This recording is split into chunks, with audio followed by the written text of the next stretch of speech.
Plum കേക്കിനെ കുറിച്ച് കേൾക്കാത്തവരും കഴിക്കാത്തവരുമായി ആരും ഉണ്ടാവില്ല. ക്രിസ്മസ് വിഭവങ്ങളിൽ മാറ്റി നിർത്താനാവാത്ത ഒന്ന് തന്നെയാണ് പ്ലം കേക്ക്. ഡ്രൈ ഫ്രൂട്ട്സും നട്ട്സും ടൂട്ടി ഫ്രൂട്ടിയൊക്കെ മുകളിൽ വിതറി, ഓ, കാണാൻ തന്നെ എന്ത് രസാലേ. രുചിയുടെ കാര്യം പിന്നെ പറയേ വേണ്ട. പല പല ചേരുവകൾ ഒന്നിച്ചു ചേർത്ത് ഒരു പുതിയ വിഭവമായി ഉണ്ടാക്കിയെടുക്കുമ്പോഴല്ലേ കേക്കിന്റെ രുചി കൂടുന്നത്. നമ്മുടെ ജീവിതവും ഇതുപോലെയാണ്. തെറ്റു ചെയ്യാത്തവരായി നമ്മിൽ ആരുമില്ല. അറിഞ്ഞും അറിയാതെയും നാം ഒരുപാട് തെറ്റുകൾ ചെയ്യുന്നുണ്ട്. പക്ഷേ അതെല്ലാം നമ്മുടെ ഈശോപ്പ ക്ഷമിക്കുന്നുമുണ്ട്.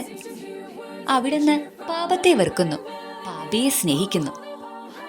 കൊച്ചു കൊച്ചു പാപങ്ങളെല്ലാം കഴുകി കളഞ്ഞുകൊണ്ട് നമ്മിലെ കൊച്ചു കൊച്ചു നന്മകൾ കണ്ടെത്തി അവ ഒന്നിച്ചു ചേർത്ത് ഒരു പുതിയ സൃഷ്ടിയായി നമുക്കും മാറാം. വചനം ഇപ്രകാരം പറയുന്നു: പുതിയ സൃഷ്ടിയാവുക എന്നതാണ് പരമപ്രധാനം. ഗലാത്യ 6:15. അപ്പോ ഇനി മുതൽ നമ്മളും ഒരു പുതിയ സൃഷ്ടിയല്ലേ?